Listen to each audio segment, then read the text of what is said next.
Bonjour, le maître Sey Mohamed depuis Ouagadougou.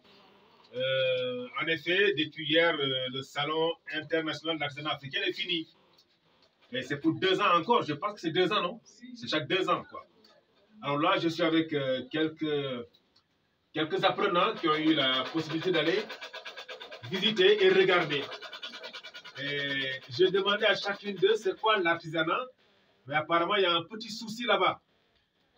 Je pense qu'il est nécessaire de redéfinir ce que c'est que l'artisanat. Parce que beaucoup entendent le salon, ils parlent, ils regardent, ils viennent, mais ce qu'ils racontent n'a rien à voir avec l'artisanat. Parce que l'artisanat, à ce que je sache, c'est tout ce qui se fait avec la main. Le couturier est un artisan. Le menuisier est un artisan. Le sculpteur, celui qui fait les statuettes, les statues, il est artisan.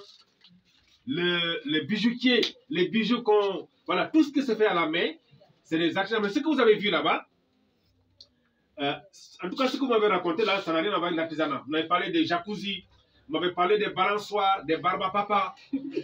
Bon, mais sachez que vous avez la chance d'être dans le pays où chaque 2 ans, on organise un salon pour l'artisanat. Bon, c'est vrai que de plus en plus, il n'y a pas que les artisans qui viennent là-bas. Il y a des produits industriels que je n'ai pas compris d'ailleurs, parce que l'artisanat, le but déjà, au début, je pense que c'était faire la promotion des artisans, faire la promotion de l'artisanat africain. Mais de plus en plus, nous voyons là-bas beaucoup de produits industriels. Et ça, je pense qu'il faut revoir quand même ce cas-là, quoi.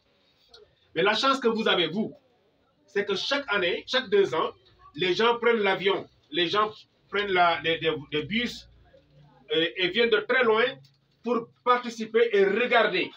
Mais vous, vous n'êtes pas loin, vous êtes là. Est-ce que vous prenez l'avion? C'est juste marcher, aller et regarder, quoi.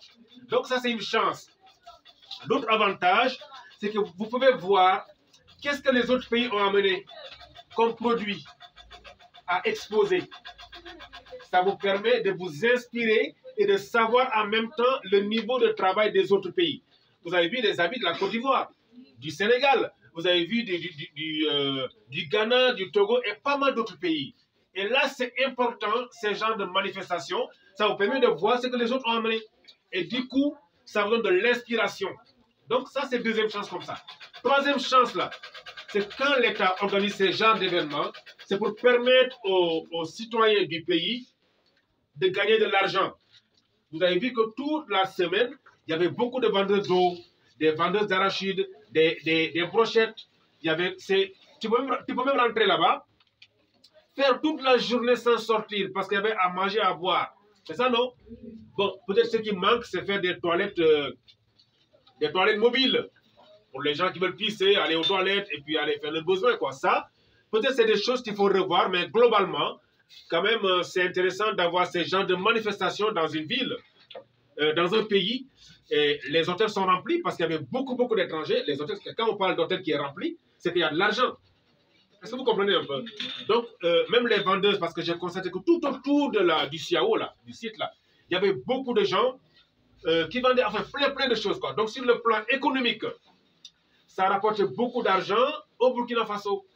Et ça fait aussi que les gens qui sont venus pour la première fois vont découvrir que le Burkina, c'est quand même un pays accueillant.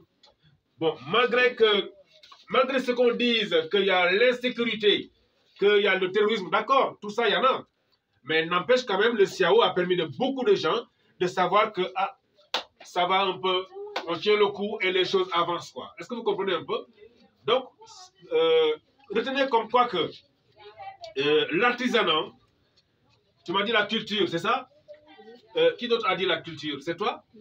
Et quoi d'autre? Quelle autre définition? J'ai demandé 3 personnes. Qu'est-ce que vous avez... Troisième personne a dit quoi? Tu as dit quoi? Quelque chose comme quoi? Joli. Qui est joli. L'artisanat. Oui, ça peut être joli aussi. Mais l'artisanat, sachez que les artisans, c'est les gens qui travaillent avec leurs mains. Les artisans, le mécanicien est un artisan, le menuisier c'est un artisan, le couturier est artisan, le menuisier, bon bref, tous les gens qui travaillent à la main, c'est des artisans. Je ne parle pas de commerçants, non je n'ai pas dit ça. Vous comprenez un peu? Voilà. On peut même mettre, même la cuisine, on peut le mettre dans l'artisanat. C'est de l'art culinaire. L'art culinaire, c'est ceux-là qui préparent à manger, mais de façon... Bon, ça s'apprend même là, l'art culinaire. Donc, sachez que le CAO est fini, c'est pour 2 ans encore. Et vous avez bien fait, vous avez très bien fait d'aller regarder. Parce qu'on apprend toujours des autres. On apprend toujours des autres. Ne mettez pas dans votre tête que je connais tout, donc je ne parle pas. Ce n'est pas la peine. Je suis à Ouagadougou, donc je connais déjà le CAO. Parce que chaque année, les gens qui viennent, ils créent des nouvelles choses, des objets, des choses pour venir le vendre. Même si ça ne se vend pas, le fait même de venir participer et que voir ce que les autres ont apporté, ça c'est très bien pour l'artisan. Donc globalement, c'était pour faire le bilan du CAO avec quelques apprenants qui ont fait le déplacement. Allez voir le CAO, allez voir ce que les autres pays ont apporté. Et vivement que l'année prochaine, que ça soit mieux organisé que ça. C'est bien déjà, mais vivement que dans 2 ans, qu'il y ait beaucoup plus d'étrangers et qu'il y ait la paix au Burkina et que vous-même, vous partez exposer. Qui sait? On ne sait jamais quoi. Voilà. Allez, prenez bien soin de vous. À la prochaine.